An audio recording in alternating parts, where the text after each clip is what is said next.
So let's talk about anaphylaxis. Very simple. Anaphylaxis is basically a rapid onset of symptoms. We will see what are those symptoms. It can be because of any food allergy or any venom or any drug related allergy. If we give example of drug, someone who is going for some laparotomy and they get some anesthesia, mostly they are allergic to that anesthetic drug and can show some anaphylactic reaction. And what are those symptoms? Talking about ABC, what will happen to airway? Swelling of tongue or throat, horsewise, stridor, obviously then decrease saturation as a result of that. If we're talking about breathing, there will be respiratory wheeze, cyanosis, increased work of breathing, decreased saturation, shortness of breath. Circulation, because these symptoms are very obvious, so I'm not putting a lot of time on that. Hypotension, circulatory compromise, tachycardia, sign of shock, confusion, and skin changes in E. There will be urticarial rash or generalized pruritus. So the way I have divided anaphylaxis is we will diagnose it, we will treat it. Once treated, we will stabilize the patient and then how to discharge him. Yeah. So now we know someone had some allergic reaction and he is showing signs from here. How we will treat? So this is the figure to remember: 1 into 1000. Sometimes in MCQ they can ask 1 into 10,000. So adrenaline 1 into 1000. I tend to remember only one value which is most important for adult. More than 12 years old, if someone is, give zero point 0.5 ml of 500 microgram. Mostly we can give in the, if this is the thigh, anterolateral aspect of the mid thigh, right side. So we can give the injection here. If someone is, so the whole idea is below the age of 12, every 6 year there is a drop in half the dose. So from 12, below 12, the 6 year from zero point 0.5 to zero point 0.3, which is near 0.25. And then obviously the first 6 years, let's half this dose from zero point 0.3 to 0.15. So this is the general idea. Obviously, you don't need to remember all these values. You all need to know we need to give IM, adrenaline, 1 into 1000. Next medication, we can give IM or IV, chlorphenamine, antihistamine, 10 milligram. Hydrocortisone, NICE says to give hydrocortisone, but the latest research UK emergency guidelines say there is not enough evidence for hydrocortisone, but we need to know 200 milligram IV. We can give salbutamol if there is still wheeze. We need to give oxygen and fluid, obvious.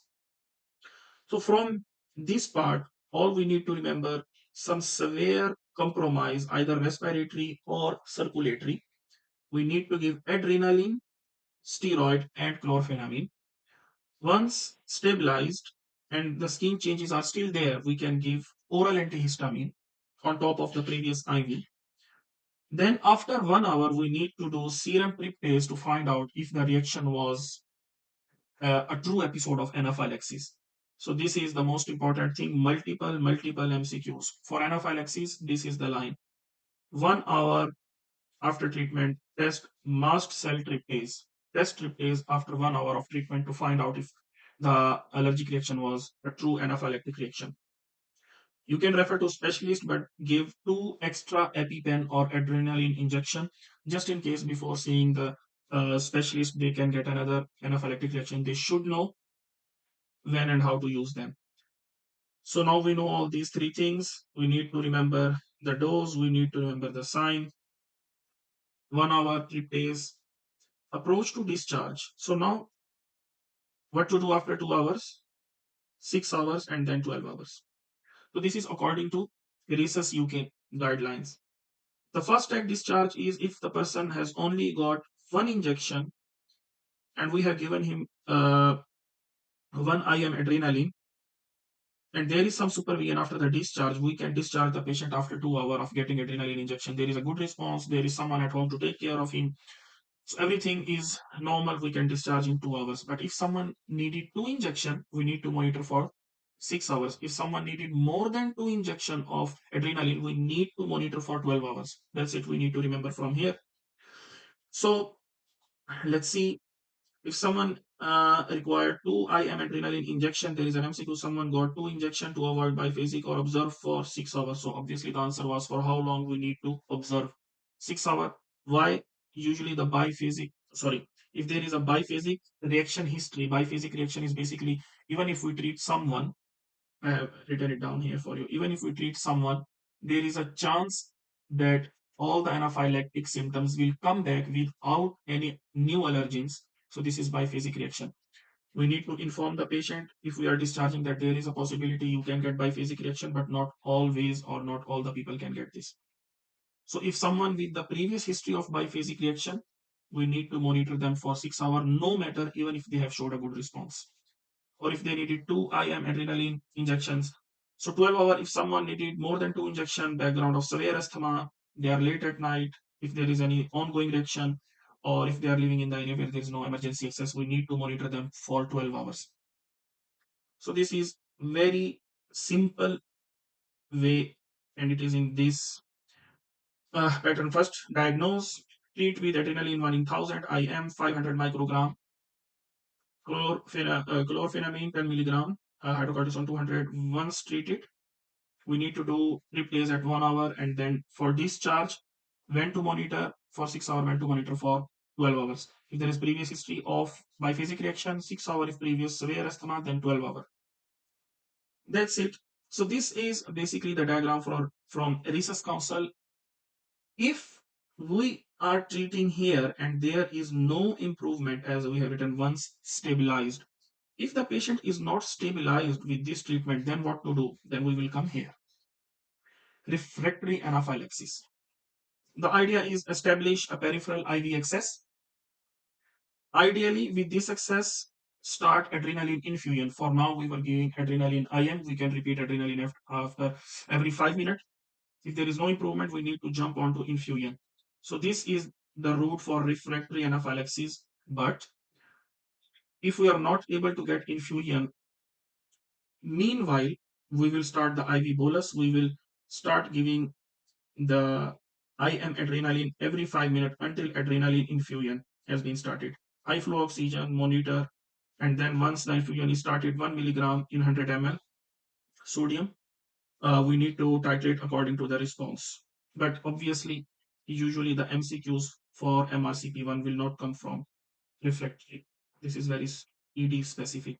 So if you look at the green bit on the screen, so I have read multiple MCQs from different sources. You can see mostly the MCQs are in when to discharge, what test to do, what are the symptoms that will be a true anaphylactic reaction.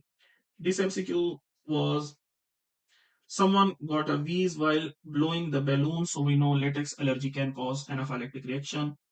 So this MCQ, where to give adrenaline anterolateral mid thigh. So this MCQ was when to do tryptase or what test to do to confirm 1 hour after the treatment. So we know this MCQ, if someone got two injection to avoid a biphasic reaction, for how long to observe. Not to avoid biphasic. There was a history of, sorry, biphasic reaction. So apart from these, if I go here, anaphylaxis, vecronium is the causative anesthetic agent which causes 60 to 70% of anaphylactic reaction. Someone who had elective surgery and got wheeze with all the symptoms, what is it? So, anaphylactic reaction may be secondary to latex or anesthetic reagent, but we don't use any latex gloves now. So this scromboid poisoning, so this is very interesting. So the MCQ was like someone is eating a fish and they got all the symptom signs of anaphylaxis, wheeze, hypotension, tachycardia, tachypnea. But after full treatment, the tryptase and the IgE is normal. If tryptase is normal, it means it was not an anaphylactic reaction. What was it?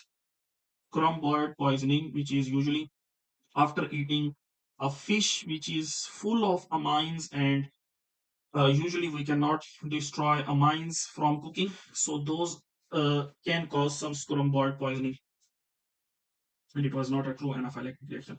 So this was basically anaphylaxis: diagnose, treat, once stabilized, replace, when to monitor for 12 if more than 2 injections, and refractory anaphylaxis is basically to start the infusion under senior supervision, but we don't need to remember this for paper purpose. Let's move on to the next topic.